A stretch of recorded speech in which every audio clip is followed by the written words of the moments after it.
नवमस्कन्ध नवमोऽध्यायः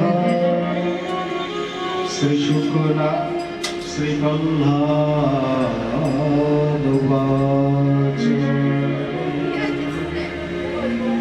ब्रह्मादयो सुरगणा मुनयोऽथ सिद्धाः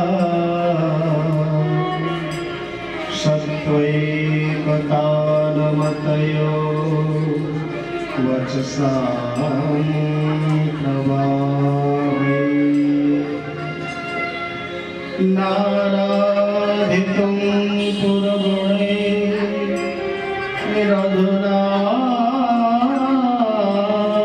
विप्रो किं दोष्टमर्हति समे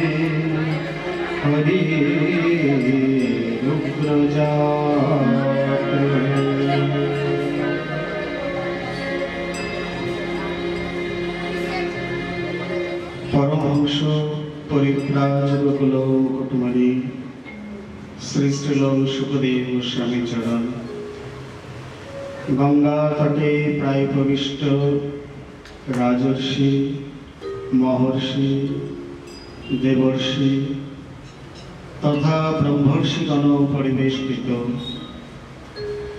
परम भागवत श्री श्रील परीक्षित महाराजेर सभाय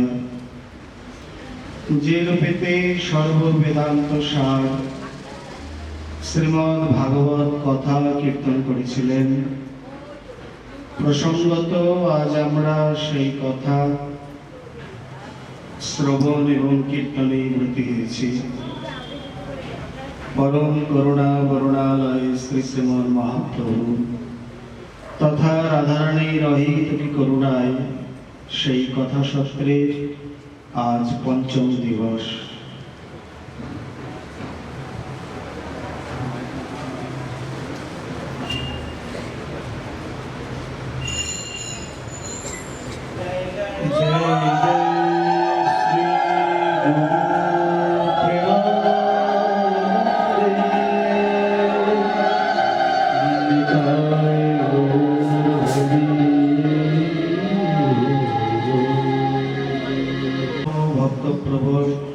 श्री प्रह्लाद महाराजे परम पूत चरित्र कथा आस्वादन करेছি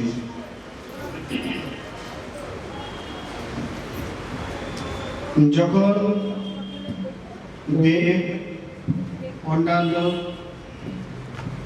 নর কিন্নর তাল বেতাল যক্ষ ইত্যাদি সকলে মিলে স্তুতি করলেন কারোর স্তুতিতে শ্রী ভগবান সন্তুষ্ট হলেন না ব্রহ্মা তখন श्री प्रह्लाद के प्रेरण करलेन अन्य सकले भयभीत हलेও श्री प्रह्लाद महाशय बिंदुमात्र भीत हनনি तार कारण उग्रोऽपि अनुग्रहं स्वभावतानां नृकेशरी केशरीव सफलतानां अन्वेषाम् उग्र विक्रम बने सिंह गर्जन करले सेई गर्जने सेई प्रतापे अन्य पशु भय पाय किन्तु सिंह शाबक भय पाय ना तद्रूप अद्भुत सिंहेर गर्जने अन्य सकले त्रिभुवन भीत कम्पित हलेও श्री प्रह्लाद महाशय बिंदुमात्र भीत हनনি তিনি তার প্রভু জেনে যেমনই চরণে প্রণাম করেছেন তার বিশ্ব বিধ্বংসকারী ক্রোধ संगे संगे शांत शीतल हो जाए এই রূপেতে তিনি ভাবছেন আমি কি স্তুতি করতে পারি যেখানে বড় বড় দেবেন্দ্র মুনীন্দ্র যোগীন্দ্র জ্ঞানীন্দ্রগণ স্তুতি করলেন সেখানে আমি আর কি স্তুতি করব তথাপি তিনি করজোড়ে বলছেন ब्रह्मादय सुरगणा मुनयथ सिद्धा सत्त्वैकतानमतयो वचसां प्रवाहे। प्रह्लाद महाशय विराट बड़ पंडित वाक्य माने शब्द संयोजन करेছেন কি प्रकार ब्रह्मादि सकल देवतागण सात्वत पुरुषगण वचसां प्रवाहे তাদের বাক প্রবাহের দ্বারা তোমাকে তুষ্ট করার চেষ্টা করল, সেখানে আমি ক্ষুদ্র বালক কি স্তুতি করবো বলো? বিপ্রার দিশর গুণ জুতাদরবিন্দ নাভ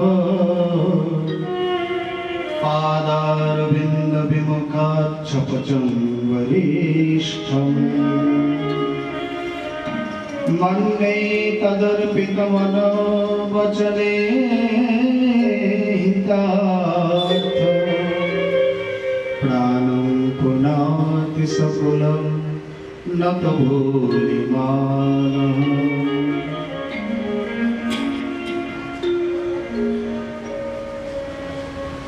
বিপ্রার বিষদ গুণযুতা, হে অরবিন্দ নাভ, হে কমল নাভ, হে পদ্ম নাভ,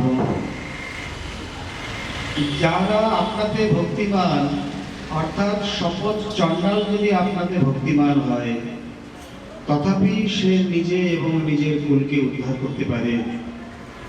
পক্ষান্তরে সন্তমাদি নিষ্ঠ দ্বাদশ গুণ ব্রাহ্মণ যদি আপনাতে ভক্তিহীন হয়, তথাপি সে না নিজেকে না নিজের কুলকে উদ্ধার করতে পারে, কিছুই পারে না। অতএব আমি সামান্য অসুর বালক, রজগুণে জাত, আমি আপনার কি স্তুতি করতে পারি বলুন? শ্রী ভক্তবৎসল বলছেন, প্রহ্লাদ বহু স্থলে তোমার পিতা এবং অসুরগণ তোমার প্রতি যথেষ্ট অত্যাচার করেছে, বহু স্থলে তোমাকে সে উদ্ধার করতে, রক্ষা করতে আমার অনেক বিলম্ব হয়েছে, তার জন্যে তুমি আমাকে ক্ষমা করে দিও। শ্রী প্রহ্লাদ মহাশয় বলছেন, প্রভু আপনি কি বলছেন? আপনি যদি এই প্রকার বলেন তাহলে আমি যাব কোথায়? শ্রী ভগবান কতখানি কৃতজ্ঞ, কতখানি বদান্য, এই হচ্ছে তার প্রমাণ। প্রহ্লাদ বলছেন, আমি তো আপনার ভক্ত নই, আমি বিপদে পড়ে আপনাকে স্মরণ করেছি মাত্র। কিন্তু মূলত তা নয়। আমরা গত পরশু আলোচনা করেছি যে শ্রী প্রহ্লাদ মহাশয় হলেন নিষ্কাম ভক্তের মধ্যে, তার মধ্যে কোন প্রকার বাসনা আমরা দেখি না, এবং সেই কারণে শ্রী প্রহ্লাদের যে মহিমা, সেই মহিমা শ্রী ভগবান নিজ মুখে ব্যক্ত করেছেন। অন্য কোন ভক্তকে বলেছেন যে তুমি আমাকে ক্ষমা করে দিও, কিন্তু প্রহ্লাদের নিকট এসে বলছেন যে বাস্তবিকই তোমাকে উদ্ধার করতে আমার অনেক বিলম্ব হয়েছে, তুমি তার জন্য আমাকে ক্ষমা করে দিও। আর এইরূপে বিপদে পড়ে প্রহ্লাদ কোনো স্মরণ করেননি। প্রহ্লাদের স্মরণ স্বাভাবিক। গর্ভে থেকে দেবর্ষি নারদ উপদেশ না দিলেও তিনি স্মরণাঙ্গ ভক্তি জগতে প্রতিষ্ঠা করতেই যেন প্রকট হয়েছেন। ভক্তি রসামৃত সিন্ধুর এই নবাঙ্গ ভক্তির আচার্য কিন্তু বিলক্ষণ। এখানে লক্ষণীয়, শ্রী রূপ গোস্বামী ব্রজের কোন পরিকরকে নিয়ে এই ভক্তির আচার্যত্ব দেখাননি, সব অন্য স্থানের ভক্ত নিয়েছেন। তার মধ্যে স্মরণে প্রহ্লাদ, স্মরণাঙ্গ ভক্তির আচার্য তিনি, কিভাবে অবিচ্ছিন্ন ধারায় বা ধ্রুবাণু স্মৃতিতে শ্রী ভগবান স্মরণ করতে হয়, প্রহ্লাদ মহাশয় হলেন তার অন্যতম দৃষ্টান্ত। এইখানে এক অঙ্গ বললেও নবাঙ্গ ভক্তির কথা আমরা শ্রী প্রহ্লাদের বাণীতেই দেখতে পাই। এইখানেই তিনি বলছেন যে নবাঙ্গ ভক্তি শ্রী প্রহ্লাদ মহাশয় যখন হিরণ্যকশিপুকে বললেন, শ্রবণং কীর্তনং বিষ্ণু স্মরণং পাদ সেবনং অর্চনং বন্দনং দাস্যং সক্ষম আত্মনিবেদনম ইতি পুংসার পিতা বিষ্ণু ভক্তিশ্চেন্নবলক্ষণা ক্রিয়তে ভগবত্তদ্ধা তন্মন্যে অদিতমুত্তমম। শ্রী কপিলদেব ভগবান বলছেন শ্রদ্ধা, প্রহ্লাদ এসে বললেন অদ্ধা। শ্রদ্ধা মানে বিশ্বাস, অদ্ধা মানে পরানুরক্তি বা রতি। এখানে নবাঙ্গ ভক্তিতে দেখালো আরো বহু অঙ্গ রয়েছে। এক অঙ্গ সাধে কেহ, সাধে বহু অঙ্গ, নিষ্ঠা হইলে উপজয় প্রেমের তরঙ্গ। তার মধ্যে শ্রবণে পরীক্ষিত, কীর্তনে ত্রিশূল, স্মরণে প্রহ্লাদ, অর্চনে পৃথু, বন্দনে অক্রূর, পাদসেবনে লক্ষ্মী, দাসে কবিপতি হনুমান, সবকে অর্জুন আর সর্বস্বাত্ম নিবেদনে বলির অবরোধ কৃষ্ণাব্দী পড়া। এ তো মুখ্য নব অঙ্গ। এছাড়াও দুগ্ধ আবর্তন করে শ্রী ঠাকুর মহাশয়, এখানেই বড় বিচিত্র, শ্রী নিত্যানন্দ প্রভুর আমরা মঞ্জুরি স্বরূপ দেখি না, কিন্তু তার আরোপিত মাত্র, কিন্তু তারই প্রেমঘন প্রকাশ শ্রীমন শ্রী প্রেম ভক্তির মহারাজ ঠাকুর মহাশয়কে আবার তার মঞ্জুরি স্বরূপ দেখি। শ্রীনিবাস, নরোত্তম, শ্যামানন্দের পৃথক স্বরূপে তিনজনে আচার্য প্রভু যোগপীঠ স্মরণে মানস সেবাতে তিনি সিদ্ধিলাভ করলেন। ইনিও মানস সেবাতে দুগ্ধ অবতারে ঠাকুর মহাশয় ঝাড়ু দিয়ে শ্যামানন্দ প্রভু, মালা গেঁথে নন্দগ্রামের শ্রী গৌরদাস বাবা মহারাজ, বাসন মেজে মন্দির এবং আশ্রমের বাসন মেজে গিরি নামে ভক্ত, তারাও ভক্তি অঙ্গে সিদ্ধি লাভ করেছে। এছাড়াও যদুনন্দ দাস বাবা নামে একজন রন্ধন সেবা করে ভক্তি সিদ্ধি লাভ করেন। এইভাবে কত কত জন কত কত অঙ্গে সিদ্ধি লাভ করেছে। 64 প্রকার ভক্তি অঙ্গই সিদ্ধি লাভে সমর্থ, সিদ্ধি দানে সমর্থ। এই নয় এই অঙ্গটা বিশেষ, এই অঙ্গটা বিশেষ নয়, এই প্রকার মোটেই নয়। সিদ্ধি লাভের পিছনে শর্ত কি না? নিষ্ঠা হইলে উপজয় প্রেমের তরঙ্গ। সিদ্ধি লাভের পিছনে শর্ত হলো নিষ্ঠা এবং অধ্যবসায়। এটি যার হয়েছে তার পক্ষে সিদ্ধি সুনিশ্চিত। শ্রী নৃসিংহদেব বললেন, তুমি কিছু চাও? বলে, না প্রভু, আমাকে লোক দেখাবেন না, এমনি অসুকুলে যাত। আর আপনার ভজন করে তার বদলে যারা কিছু চায়, নবই বৃত্ত সবই বণিক, তারা বানিয়া। বণিক যেমন বিনিময় প্রধান, বৈশ্য হচ্ছে বিনিময়জীবী। কিছু দাও, তার ফলে তার বদলে দেব। হ্যাঁ, চাল ডাল আছে, টাকা দাও, কড়ি দাও, বা কিছু রাখো, বন্ধক রাখো অন্তত, তবে দেব, নইলে দেব না।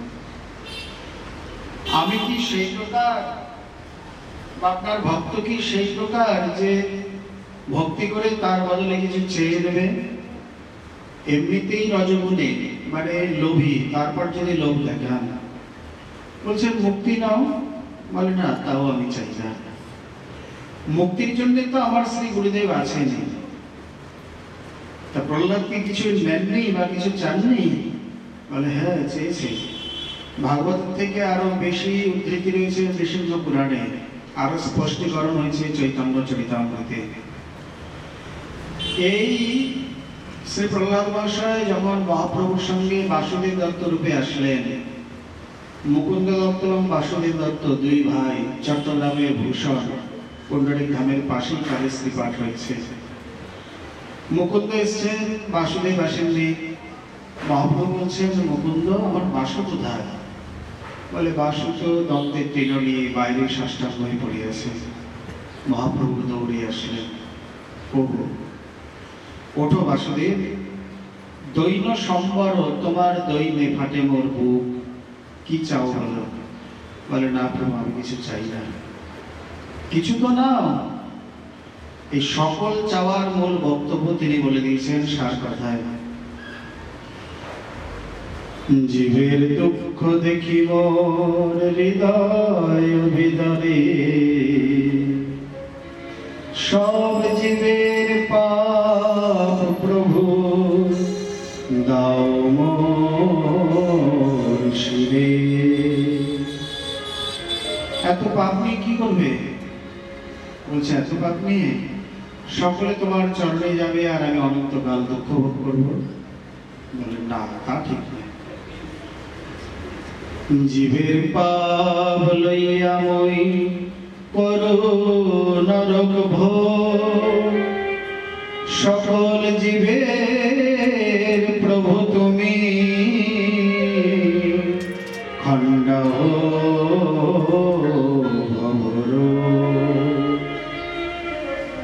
মহাপ্রভু হেসে বললেন, ঠিকই বলেছ, তুমি বলেছ, কেন জানো? তোমার আশ্চর্য নহে, তুমি তো প্রহ্লাদ, তোমার উপরে কৃষ্ণের সম্পূর্ণ প্রসাদ। তুমি যার হিত বাঞ্ছ সে হইল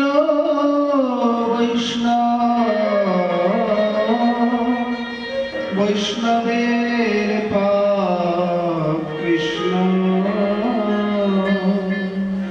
দূর করে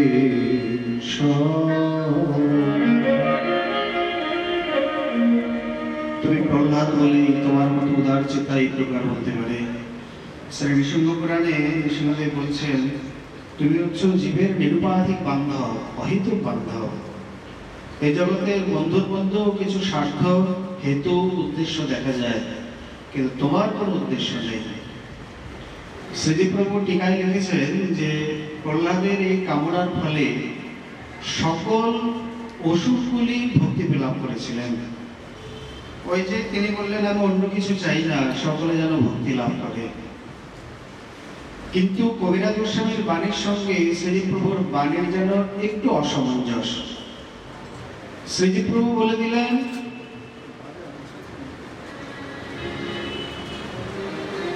কেবল অসুরকুল প্রাপ্ত হয়েছিলেন, কিন্তু তিনি বলছেন সব জীবের পাপ প্রভু দাও মোর শিরে। সব জীব বলতে কি কেবল অসুরকুলকে বোঝায়? নিশ্চয়ই তা নয়। প্রহ্লাদের এই বাণীকে শ্রীমন মহাপ্রভু সার্থক করার জন্যই মনে হয়, কারণ ভক্তের ইচ্ছায় অবতারে ধর্ম সেতু। মূলত 60,000 বছর আগে বাল্মীকি রামায়ণ লিখে গেছেন। এই তত্ত্ব অনেকে স্বীকার করে, অনেকে করে না, বিতর্কিত। যাক, আমরা তর্কে যাব না।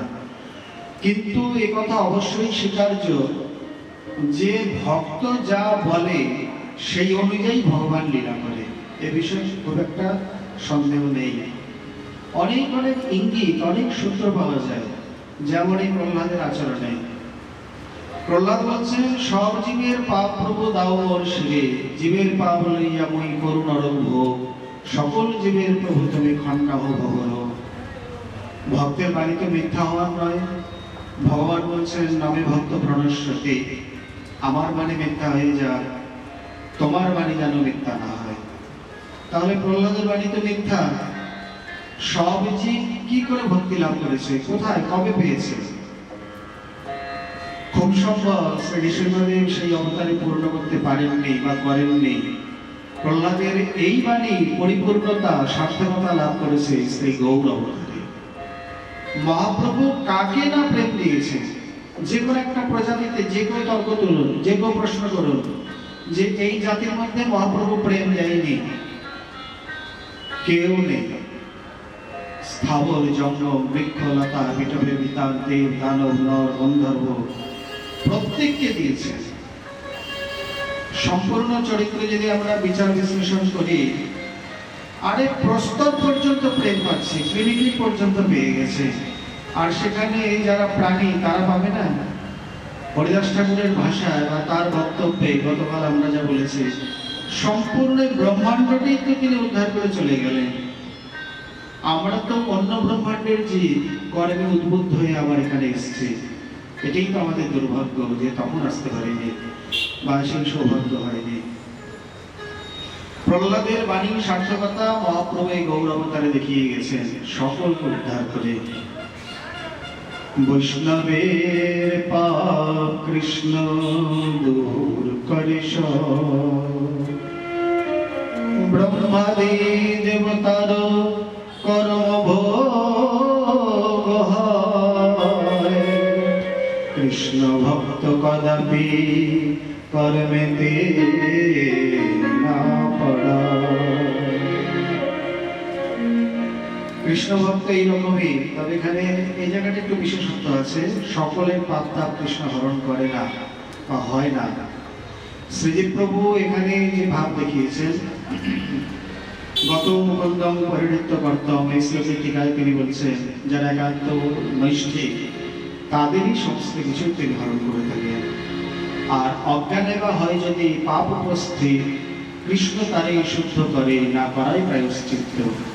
এর শ্রীজীব প্রভুর ওই বাণীরই অনুবাদ এখানেও কার করে, কোন ভক্তের পাপ তাপকে তিনি হরণ করেন।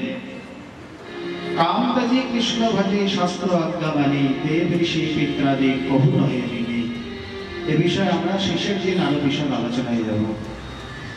এই রূপেতে প্রহ্লাদ মহাশয় তিনি স্তুতি করতে লাগলেন, বললেন তুমি যা বলছো ঠিক আছে, তাই হবে। আর প্রভু যদ্যপি আমার পিতা আপনার শ্রীহস্তে নিহত, তথাপি তার যেন কোনো প্রকার দুর্গতি না হয়। তিনি বলছেন, বলো কি প্রহ্লাদ, তোমার মতো কুলপাবন ভুবন পাবন পুত্র যেখানে, তারা তো পিতার সঙ্গে ঊর্ধ্ব 21 কুল উদ্ধার হয়ে গেছে, তোমার পিতা আবার অধগতি কি গো?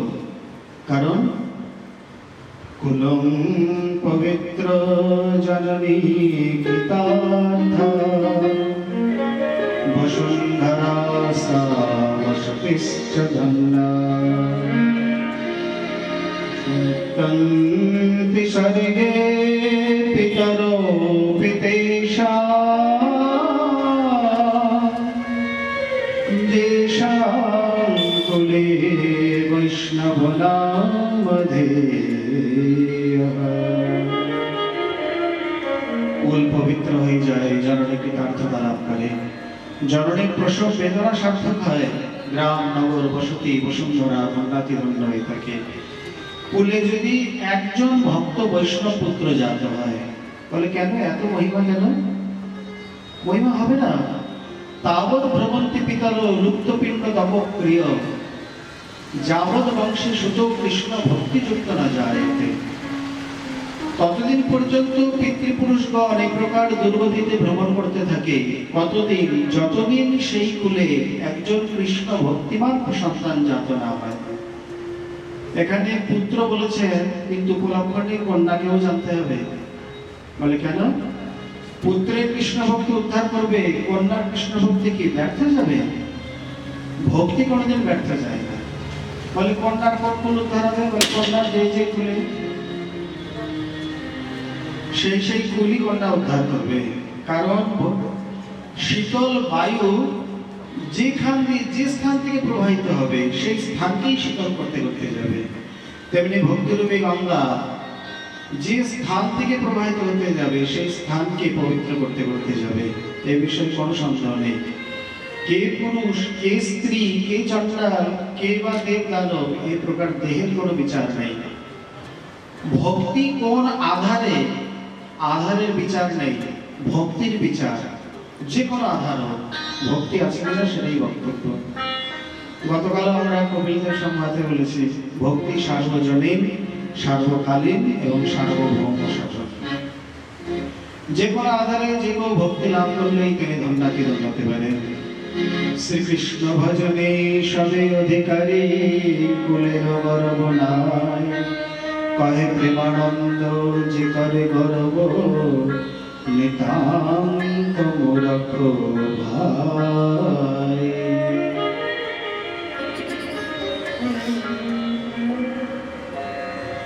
এবার আমরা একটু বিচার করে নিই এটি কিভাবে হয়। পুত্র, সন্তান, অপত্য তিনটি একই পর্যায়ে আছে, কিন্তু তিনটি পরিভাষা এক নয়। পুত্র মানে কি? পুত্র মানে পুত্র সন্তান, এটা আবিধানিক অর্থ। পারিভাষিক অর্থ হলো পুংনাম নরকাত্রায়তে যশ পুত্র। যিনি পিতামাতাকে পুং নামক নরক থেকে উদ্ধার করেন, পরিত্রাণ করেন, তিনি হলেন পুত্র। অপত্য হলেন নপততি বংশং যশা স্বপত্য, যার থেকে বংশ পতিত হয় না, তিনি হলেন অপত্য। আর সন্তান হলেন সম্যক তনতি বিস্তারয়তি ইতি সন্তান, যার থেকে বংশ পতিত হয়ই না, উপরন্তু আরো এ প্রকার বংশের কুল মর্যাদা অভিজাত ইত্যাদি বিস্তৃত হয়, বিস্তার লাভ করে, তিনি হলেন সন্তান। পুত্রের থেকে অপত্য শ্রেষ্ঠ, অপত্যের থেকে সন্তান শ্রেষ্ঠ। সেই সন্তান যদি কৃষ্ণ ভক্তিমান হয়, তার ভক্তির প্রভাবে এবং মহাপ্রসাদাদির দ্বারা পিণ্ডদানের প্রভাবে পিতৃপুরুষগণ উদ্ধার লাভ করে থাকেন। যেমন জঙ্গলে যদি একটি চন্দন বৃক্ষ থাকে, তার সুবাসে জঙ্গলটি আমোদিত সুবাসিত, তদ্রূপ কুলের মধ্যে একজন ভক্তিমান হলে তার ভক্তিতে এই প্রকার বংশ উদ্ধার। আবার ঠিক বিপরীতে জঙ্গলে যদি একটি বৃক্ষে আগুন লেগে যায়, যাকে দাবানল বলে, কেউ দেখেছেন দাবানল করবে? আপনারা ওরা কেউ দেখেননি, এখানে কেউ দেখেননি দাবানল? কোথায় দেখেছেন? হ্যাঁ হ্যাঁ, মধ্যপ্রদেশেও দেখা যায়। মানে একবার এই উৎকলে যেতে যেতে বিলাসপুরে ওই আশেপাশে অঞ্চল, ওখানে পুরো একটা বেলা যায় ওই শালের জঙ্গলের ভিতর দিয়ে। প্রচন্ড গরমের মধ্যে এরকম গাছের ঘর্ষণে দুপুরের দিকে গরমের দিনে আগুন লেগে যায়, সঙ্গে সঙ্গে এত শুকনো গরম হয়ে থাকে, একের পর এক ধীরে ধীরে ধীরে ধীরে আগুন লেগে যাচ্ছে। আগুন কে নেভাবে? মাইলকে মাইল পুড়ে ছাই হয়ে যায়। তো এইরকম কুলের মধ্যে যদি একজন কুলাঙ্গার পুত্র জাত হয়, ওই 21 কুলকে টেনে আবার নরকে নিয়ে যাবে। এই জন্য খুব সাবধান। গর্ভাধান কাল বা বীজ বপনের কালটি খুবই গুরুত্বপূর্ণ কাল। ধানের বীজ রোপণ করে যেমন গম পাওয়া যায় না, গমের বীজে যেমন ধান পাওয়া যায় না, এই জন্য আমরা ঋষিগণের যে বিধান থেকে সঙ্গমে শ্রীধরম স্মরে বা শ্রী ভগবানকে স্মরণ করতে করতে সন্তান প্রাপ্ত হবেন। তার মানে কি? যাতে ওই ভাবনা সন্তানের মধ্যে সংক্রমিত হয়, সন্তানও সেই ভাবযুক্ত হয়। তা না হলে আর বাজে কথা কি বলবে? সিনেমা দেখে সে উৎপাদন করবে আর তারই মাথা ভাঙানো ছেলে যেতে হবে। তখন সারাটা জীবন হায় হায়, বাবা কিছু করেন, বাবা তাবিজ কবজ নাই, বাবা কিছু বললে হয় না, তখন কি বাবার ঘাড়ে? অথচ নিজে কর্মফল ভোগ করবে না, কর্ম করবে নিজে। কারণ জগৎটা এইরকম, পাপস্য ফলম নিচ্ছন্তি পাপম ইচ্ছন্তি নিত্যস্য। পাপের ফল ভোগ করতে চায় না, অথচ নিরন্তর পাপ করতে ইচ্ছা করে। এই রূপেতে তিনি বলছেন, এখানে আরো কিছু বিধান আমরা আলোচনা করে নিই সংক্ষেপে। হরিভক্তি বিলাসে যে বৈষ্ণবীয় শ্রাদ্ধ বিধির কথা বলেছেন, সেখানে কয়েকটি মানে এই সূত্র মনে রাখলেই বা এই শাস্ত্রীয় বিধান মনে রাখলেই হয়। সর্বপ্রথম বলছেন, ব্রত দিনে শ্রাদ্ধ করবে না। যে কোনো বৈষ্ণবীয় ব্রতে 12 মাসে 24টি একাদশী, মলমাসে 26টি আর 9টি জয়ন্তী ব্রত, এই 34 থেকে 36টি ব্রতে যে কোনো ব্রতে যদি এই প্রকার কেউ শ্রাদ্ধ করে, যে করবে, যে করাবে, যে অনুমোদন করবে, 3 জনকেই হাসতে হাসতে নরকে যেতে হবে। কি আশ্চর্য দেখুন! বিশেষ করে এই পূর্ববঙ্গের কিছু অঞ্চলে আর মেদিনীপুর অঞ্চলে এগুলো নিয়ে ভীষণ বিতর্ক। আপনি যাবেন, অন্য কোনো প্রশ্ন নেই, শুধু শ্রাদ্ধ শ্রাদ্ধ শ্রাদ্ধ। তার মধ্যে কেউ মানে, কেউ মানে না। একই বাড়িতে 4 ভাই, এক ভাই কোনো মতেই মানলেন না, শিবরাত্রির দিন মায়ের শ্রাদ্ধ করলেন। আর 3 ভাই ভক্ত, তারা শিবরাত্রির পরের দিন করলেন। এবার আপনি বলুন তো, একটি মায়ের তো একটি আত্মা। এবার এক ভাই শ্রাদ্ধ করে নরকে নিল, আর 3 ভাই শ্রাদ্ধ করে স্বর্গে নিল। এবার মায়ের আত্মাকে নিয়ে তো টানাটানি শুরু হলো। কোন দিকে যাবে আত্মাটি? শ্রাদ্ধ মানে কি? শ্রাদ্ধ মানে গ্রাম খাওয়ানো? শ্রাদ্ধ মানে লোক দেখানো? বেঁচে থাকতে দেয় না ভাত কাপড়, মরলে করে দান সাগর। একে মোটেই শ্রাদ্ধ বলে না। শ্রদ্ধয়া দিয়তে যস্মৈ ইতি শ্রাদ্ধ। মৃত পিতা মাতা পিতৃপুরুষের উদ্দেশ্যে যে তিলাঞ্জলি, জলাঞ্জলি, পিণ্ডাদি ক্রিয়া সম্পন্ন হয়ে থাকে, তাকে বলা হয় শ্রাদ্ধ। শ্রদ্ধা না থাকলে কখনোই শ্রাদ্ধ পদবাচ্য হবে না। এই জন্যই ব্রতদিনে যদি সেটা করা হয়, কিন্তু রঘুনন্দন এটি মানে না। স্মার্তের সঙ্গে ভক্তির বিরোধ, তারা বলেন না না, ব্রতদিনে শ্রাদ্ধ করা যাবে। আবার দেখুন, সকল সর্বত্রীয় মনে করুন 15 দিনে কারো শ্রাদ্ধ, 12 দিনের বা 13 দিনের মাথায় কেউ মারা গেছে সর্বত্রীয়, তাহলে তার শ্রাদ্ধ এবার কি হবে? মানে দুটো শ্রাদ্ধই আবার 15 দিন পিছিয়ে যাবে। স্বগোত্রীয় কেউ মারা গেলে তার জন্য যদি শ্রাদ্ধের দিন পিছিয়ে যেতে পারে, হরিভক্তি প্রদায়ী নেই স্ত্রী একাদশীর জন্য একটা দিন পিছিয়ে যেতে পারে না। জীব সংযম করতে জানে না, বেদ এই নিয়ে এই ছলকে সংযম শিক্ষা দিচ্ছে।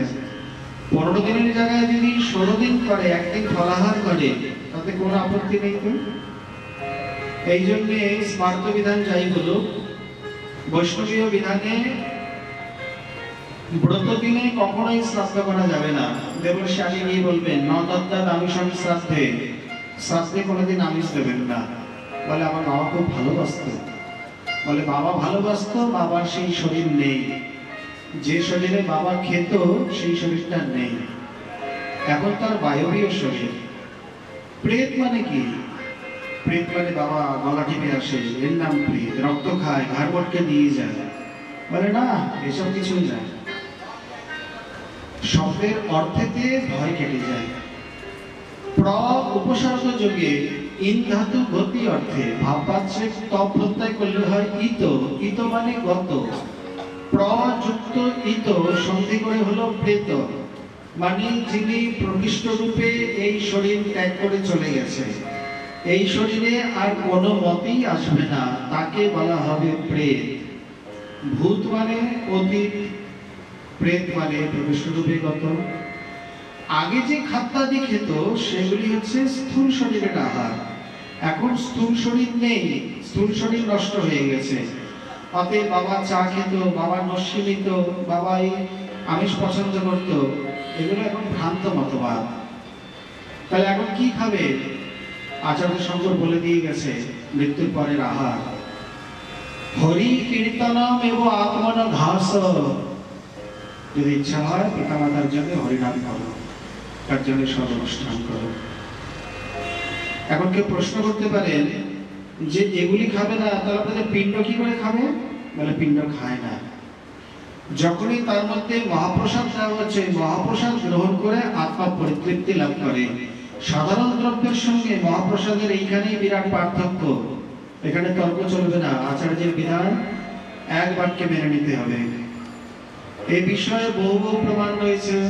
আমরা গোবিন্দ সাহার দৃষ্টান্ত দিয়েছি, প্রভু প্রাণগোপাল গোস্বামীর অমরামৃত নিয়ে তিনি প্রেত জড়ি থেকে উদ্ধার লাভ করেছেন। বৈষ্ণব জীবনীতেও ঘরের চালে একটা টাকা বুঝে রেখেছিলেন বৈষ্ণব সেবা দেবেন বলে, দিতে পারেননি, ভুলে গেছেন, মানে প্রাণ আগেই চলে গেছে। ওদিকে ঘুরে বেড়াচ্ছেন, উদ্ধার হয়নি। তার বন্ধু দেখতে পেয়ে, মানে তাকে আবার তিনি যখন বললেন আমার নামে বৈষ্ণব সেবা দিয়ে অধরামৃত নিবেদন করো, তবে আমার উদ্ধার, এবং সেইভাবেই তার উদ্ধার হল।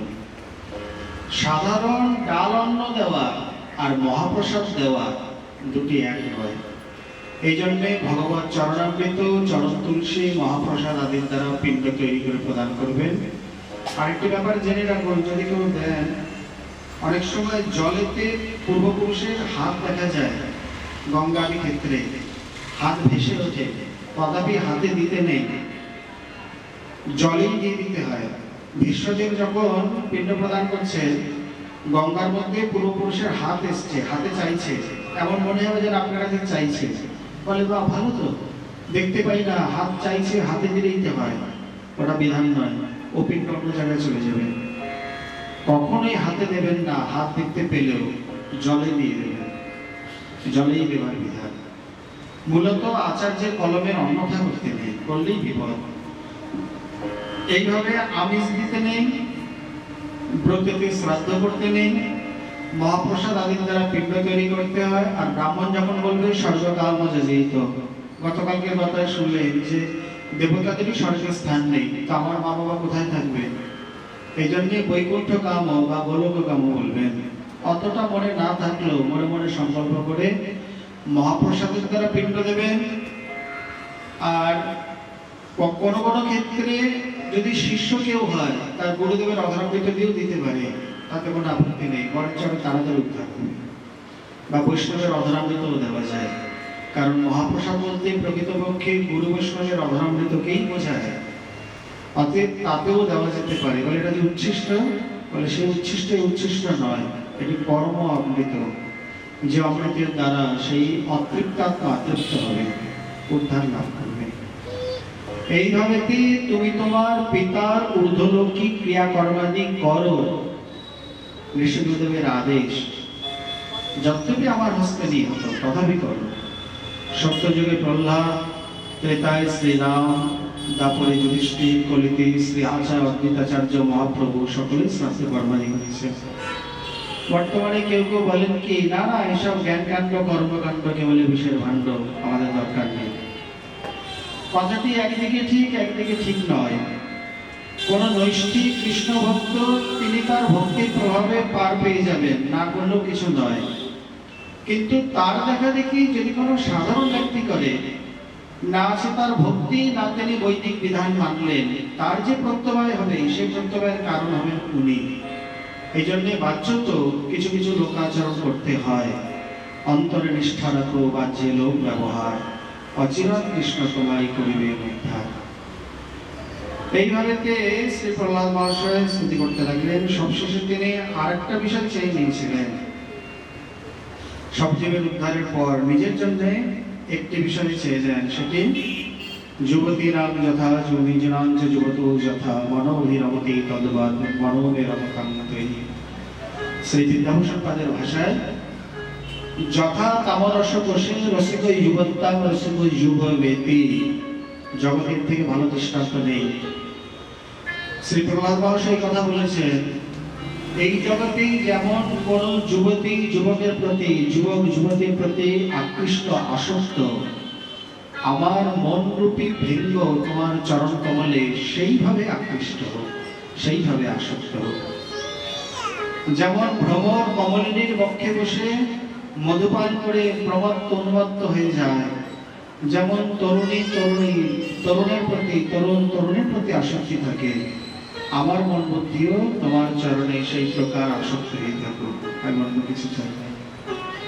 এইভাবে তিনি সকলকে বরদান আদি করে ব্রহ্মাকে একটু ধমক দিলেন। হে কমল জানে, খবরদার। কমল জানে মানে কি?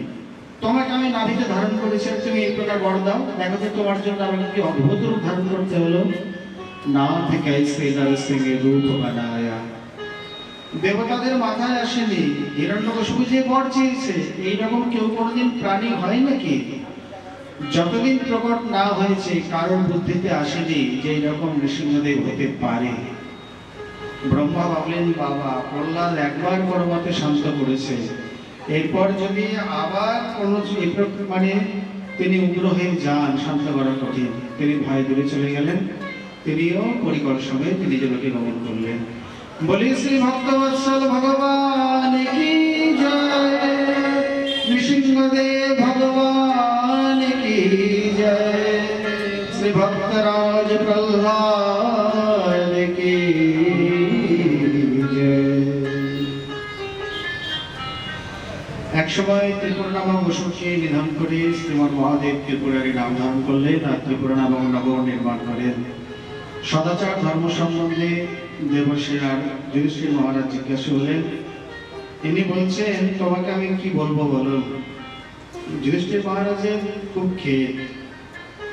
এক প্রহ্লাদের বংশে কত অবতার বলুন তো। হিরণ্যাক্ষের জন্য একবার, হিরণ্যকশিপুর জন্য একবার, বলির জন্য একবার, বাণীর জন্য একবার, 4 বার। এছাড়া কত কত জনকে উদ্ধার করেছে, আমরা কথা প্রসঙ্গে জানতে পারবো। কিন্তু আমাদের এমন কুল, এমন বংশ, কোনো অবতার নাই।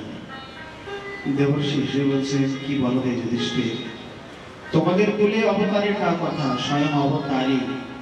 বলে তার মানে জুয়ং লোকে বত ভূরিভাগা লোকং পুনানাং মুনয়ো বিজন্তি যে সংগৃহে আবসতে সাক্ষাৎ গৌরং পরম ব্রহ্ম মনুষ্যলিঙ্গম। লিঙ্গ মানে কি? বলে আমরা যে অর্থ জানি তা নয়। লিঙ্গম চিহ্নম গময়তি প্রকাশয়তে ইতি লিঙ্গ। যে চিহ্নের দ্বারা তার অস্তিত্ব প্রকাশ পায় সেটাই হলো লিঙ্গ। লিঙ্গ শব্দের অনেক ব্যাপক অর্থ রয়েছে। অলক্ষ লিঙ্গ নিজলাভ তুষ্ট বিতৃষ্ট বালের অবধূত বেশহ শ্রীশুক। অলক্ষলিঙ্গ মানে এমন কোন চিহ্ন তার শরীরে নেই যে